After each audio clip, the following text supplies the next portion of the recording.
Hello everyone, I'm Priya Praveen.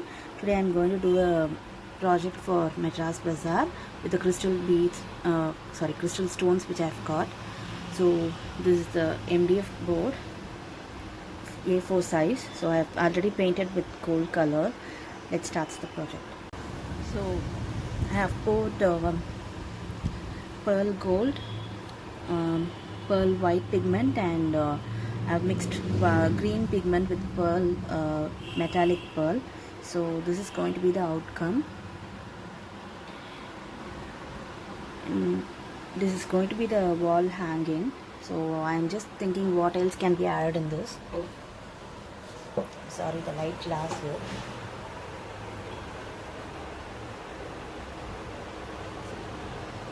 So here is the final outcome of the art.